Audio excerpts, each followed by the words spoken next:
What's going on, y'all? BigRack Russ here, and today we are talking about Assassin's Creed Shadows. So for those of you who are new to my channel, and even those of you who have been subscribed, you would know that I don't really post about Assassin's Creed.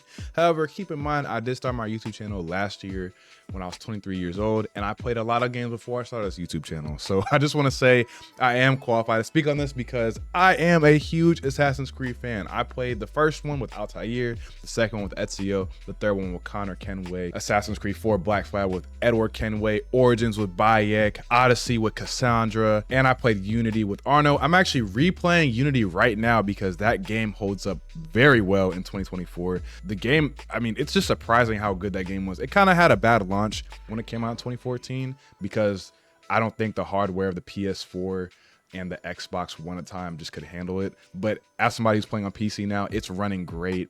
It holds up surprisingly well in 2024. If they re-released this game in 2024, if like they didn't come out with it before, they could really drop this game in 2024. It holds up very well. I may or may not make a video about that, but we're not here to talk about previous Assassin's Creed games. We're here to talk about Assassin's Creed Shadows. So Assassin's Creed Shadows, we have an official release date of November 15th, 2024, which is the thick of gaming season. If you are keeping up with games, you would know that games typically drop in the fall and winter seasons. A lot of holidays, also the last quarter of the year. If you follow gaming, you would know that a lot of games drop in the fall. I feel like it's because of like a lot of holidays, you know, Thanksgiving, Black Friday, Christmas, a lot of times where people, you know, are in the spirit of gift giving. And then also it's the last quarter of the year. So it's the last part of the year where companies can kind of track their, profit margins.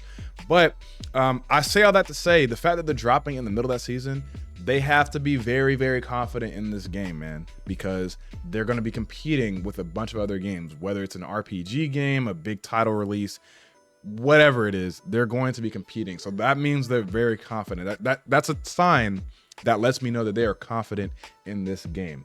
Now let's talk about Assassin's Creed, like what we saw in the trailer. Let's just briefly, talk about it. So what we know, it's finally taking place in feudal Japan. If you have been a fan of Assassin's Creed, you would know that we have been asking for this for the longest. Finally! I mean, the longest time, man. We've been waiting and waiting for them to finally do something. We got hints of it. They were calling it like Assassin's Creed Code Red. We did not know what they were trying to do, but they finally did it because it makes sense. Assassin's Creed is about, basically ninjas. Like, your assassins stay hidden. Japan is the birthplace of shinobi. Like, it would just make so much sense. And to be a samurai is really cool. But yeah, so we know it's taking place in feudal Japan. We also know that it's starring not one, but two main protagonists. People seem to forget about the woman lead for some reason. We'll get into that later. But we know we're following Yasuke, who's based on a real life historical samurai. A quick Google search will tell you that he was indeed a samurai, no matter what the Twitter racists are crying about woke say. Like, he's based on a real historical samurai. And then we're also focused on Naoe, who is actually from Japan and based on a remote island. I cannot remember what the name of the island was, but I'll put a link to kind of the directors who kind of talk about who are Naoe and Yasuke in the description box below, and I'll put a card up so y'all can watch that if you want to learn more about those characters. But we know that it's going to be a dual protagonist. Now, I did not play Assassin's Creed Syndicate. I had no desire to go to Industrial Revolution London. This wasn't for me. But I do know you were able to play as both the brother and the sister in that game. Or maybe they could do something similar to GTA 5 where you could switch between like Trevor, Franklin, and Michael. Like, that'd be really cool if you could switch between all three, like both those characters whenever you want. Or are you gonna have to play certain characters with certain missions? I think there's gonna be a lot of creative freedom with that. And I like it, bro. And I mean, there's so much you can do with feudal Japan. I mean, the fact that it's on an island, there's multiple islands you can go to. I'm expecting a pretty big open world. So I am excited to play these two characters. The game looks good. Now let's talk about what everybody else is fucking talking about, which is the controversy around this game. I cannot tell you how many times Republicans like co-op a word just to like fool their, their voter base and just make themselves seem like they're trying to fight against people trying to push an agenda when they're pushing an agenda themselves. And this is what I mean with the DEI situation. So everybody's like super upset calling this game woke trash or trying to push leftist propaganda. And I want to let you guys know from the bottom of my heart, if you're watching this video and you're one of those people, it's a fucking video game. Relax. There is no political message in video games. Now, video games can be very deep, just like movies and books, but like people play games to escape reality. So take your small leftist agenda propaganda pushing brain, you know what I'm saying? Your wokest propaganda brain. Just minimize it, you know, ball it up and just throw it away, because it's not woke. People all of a sudden are just Japanese historians all of a sudden. And if you just did one Google search, people are trying to minimize Yasuke and say that he was only a retainer. His role in society, he's considered by Japanese standards. Japanese professors have talked about him. He's prevalent in Japanese culture. They consider him, the people of Japan and the historians and that culture accepts and embraces him as a samurai. I'm not gonna claim to be a Japanese historian, but I have seen Yasuke in an anime on Netflix. He was in one of the games, Neo 1 or 2, but he is a real historical character. And what's interesting about this game, which I feel like people should really talk about, this is the first Assassin's Creed game where they actually base one of the major, you know, assassins on an actual character. The historical character of Yasuke presented a really exciting opportunity for the narrative team. We approached it in the same way that so much of the work is done in Assassin's Creed, which is really in terms of research and history first. Not a lot is known about him, but what we did know, or we do know, is that he arrived in Japan in 1579, right when our game starts, and that he had relationships with some of the most interesting people in our setting, like Oda Nobunaga, the Portuguese, and Jesuits, which made it very sort of tantalizing and enticing from a narrative perspective to come in and start weaving these facts with story in between. The more we read about the character, the more he was inspiring for us. He's a foreigner discovering Japan, and we thought it's the perfect fit because he's discovering Japan and you are discovering Japan. Like, this is the first time they're doing that. Every other character is not real, is not a real person in any way, shape, or form. Assassin's Creed, the way these games are made, they take creative liberties by like recreating historical places, events, like situations. Like, it's not meant to be an historically accurate game. Nobody plays games for like boots on the ground realism every single time. If you want to do that, go to Japan and try to become a samurai. Go join the army if you want a realistic shooter. Most people don't play games for this realism effect. You play games to be immersed in this fake reality. It's not real. But what Assassin's Creed does a great job of is immersing you in historical situations, but the characters themselves are not real. In Assassin's Creed 3, George Washington was trying to become King of America. In Assassin's Creed 2, the Pope was a wizard. In Assassin's Creed Origins, you were fighting different gods almost. Like, it was crazy. In Odyssey, you got to fight the Minotaur and Greek. Like, these are things that I'm talking about where people just create this fake outrage because you just want to feel better about your racism. That's all it is. You can't stand the idea that in history, there is a black person that somehow made it to be a samurai. And even if it wasn't true, it's a fucking video game.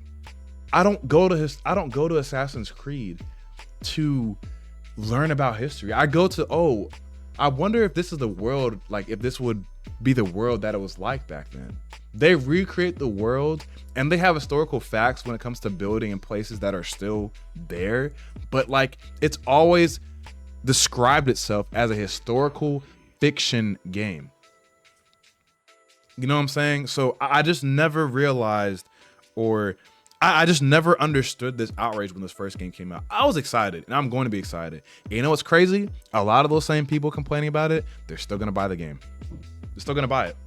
They're still gonna buy it. Go ahead and boycott it. I know people in Japan gonna play this game because their culture is being represented. I know you're gonna get a lot of black gamers, and you're gonna get the vast majority of the world who is not racist. They're gonna want to play this game because it looks fun. And one thing that I also saw, like another talking point that was going around where people were saying, well, it's crazy to me how you finally go to Japan, like we've been asking, and you don't even have a Japanese character. It's just disrespectful to people of Japan. It's horrible. My guy, there's literally a female assassin character, a shinobi, called Naoe, who is right in front of Yasuke in the promotional cover of this game. There's a lot of fake outrage in this game. And to me, especially me as a black person, this ain't nothing new, man. Y'all know how they do. They get super upset because when you look at modern gaming and every main character, most of these motherfuckers are white. And I don't have a problem with it. You know why? Because I want to play a game and have fun. Like, it's amazing to me the people that just cry woke propaganda, say the left are pushing an agenda when you're the one pushing it. Like, I can even take this back to Mayor of Baltimore. They were calling him a DEI mayor. And that's what people with no brain and like Republicans will do. Certain Republicans, I won't say all of them, but certain Republicans will just co-opt a lot, like the most popular ones.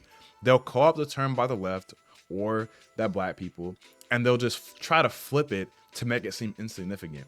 For instance, woke was a term created by black people during the civil rights movement to stay politically aware of what's going on. Notice how woke itself does not have a left or a right like meaning to it.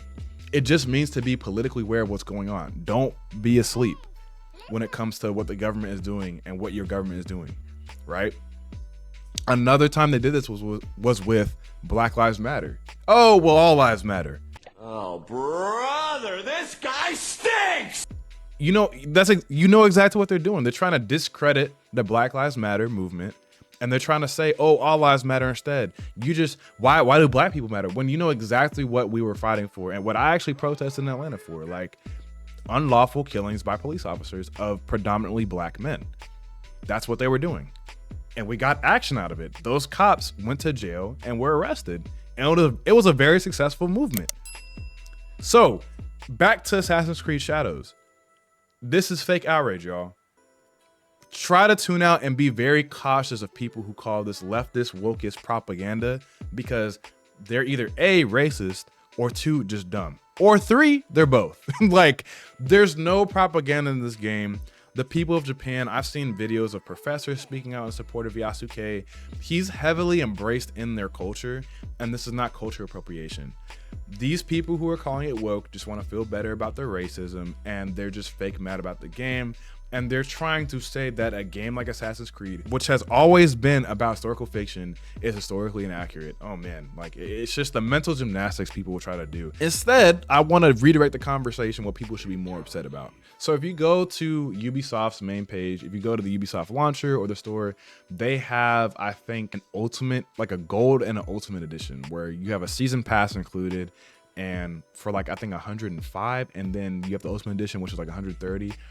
And the base game itself is going to cost $70.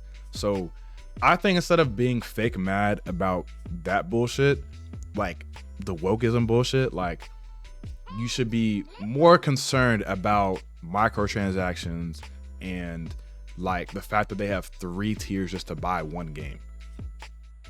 You know what I'm saying? Like I don't want to sound like one of those back in my day nigga, or one of those back in my day, but there used to be a time when games released and you got the full game for just the base price of $60.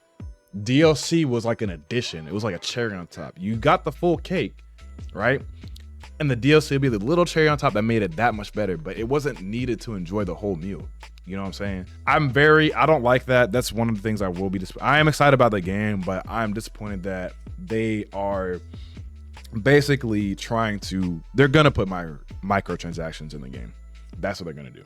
However, even though it is disappointing that they are putting microtransactions in the game, and they're probably going to, Ubisoft desperately needs a win. People have been trashing them as of recently because Assassin's Creed Mirage didn't do too well. It wasn't received well. The main character was kind of boring. And then on top of that, they had this game called Skull and Bones that they were bullied into doing, and that game is garbage, bro. I don't hear anybody tell me any different. If you want a true pirate experience, play Assassin's Creed 4 Black Flag. Just play it.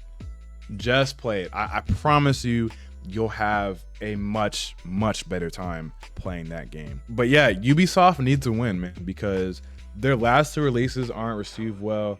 I think there was talks of them just not selling well in terms of game sales. And they were kind of bullied into putting out Skull and Bones, by the way, because it was government subsidized by the government of Singapore. Like they got bullied by, they basically got bullied by a government to putting the game out, but because their Ubisoft Singapore studio got subsidies to make the game, so they have to put it out. But they need a win. So with that being said, I think given the fact that it's going to run on the Anvil engine as well, which was prevalent in Unity, Odyssey, and I think Origin, if I'm not mistaken, and it ran buttery smooth on those on that engine too. I think the optimization will be there. Assassin's Creed Mirage had a really good optimization as well. I think graphically it's going to be impressive like it always is. The thing is, they're going to have to mix it up with mission design and structure, because the thing about Ubisoft games, if you played Far Cry, if you played Assassin's Creed, there's always some sort of like area you got to climb up to reveal the map. And it really does add to the sense of exploration. I hope they keep it in the game, but there's always just a bunch of just shit littered across the map. And it kind of like makes you lose focus, and it's very easy to get lost in the game. And again, you can play the main story, but being that the last few games have kind of been, you know, RPG style games, especially with Origins, Odyssey, and Valhalla for that matter, I'm expecting there to be RPG elements, but I really do hope that it's more focused. There's meaningful side missions, there's varied mission structure. I think that would really help ease the kind of burnout from typical Ubisoft format games, especially when it comes to Assassin's Creed franchise. Assassin's Creed Origins had a really good and varied mission structure. Same thing with Unity. Odyssey was massive, but I did love it. Gameplay is what did it for me. The world was interesting enough for me to get lost into it, and it was okay for me to get lost in it. But I understand people who, you know, most people have regular jobs, and that's perfectly fine. Sometimes you want to come home, throw on a game for an hour or two, and just play. You don't have time to explore a massive open world like a YouTuber or content creator, or, you know, the demographic of gamers that might still be in high school or college where they kind of have time to play. You know what I'm saying? So I hope it's going to be a big enough world to where it's interesting, but not too big, if that makes sense. Like there needs to be a sense of focus when it comes to like the main story and structure. And hopefully, and I say this because there's three, like I said, there's 3 editions of the game. You have the standard, gold, and ultimate edition. Hopefully the standard edition has all the content you need to get through the main story. And with that being said, I am cautiously optimistic about this game. I think Ubisoft is going to put a lot of time and care into making sure this game is what it is. Obviously, they announced a release date of this year. It should not get pushed back, because a lot of gaming companies and developers and publishers will like push games back. But like once you set a date in the gaming space, for the most part, if you give a definite date of when this game is coming out, it's going to come out. So that's a good sign. That means it's ready. And I hope and I pray, I pray that Ubisoft really does take the time to polish it in terms of optimization, maybe mission structure, customization, just stability, all those things, because this game has the potential to be something really great. And Ubisoft does need a W. They really do need a W. So with that being said, I'd like to thank you guys for watching this video. If you want to see a video about Assassin's Creed games you should try, be sure to click the link in the description box below. I'm currently making it right now, so it's not going to be out, but I'll put it in the link when it's ready. You know, a lot of people who are just fans of Japanese culture might just get in the game. Like if you're a fan of Egypt, you probably got into Origins, but you didn't play the other ones. So I'll make a list of Assassin's Creed games that you can try, because there is a lot of time between now and November. And if you want to get into the franchise, you know, let me be your guide. Let me help you out. But I appreciate you guys for watching. Don't forget to hit the like and subscribe button. I really appreciate it. Y'all have a blessed day. Peace.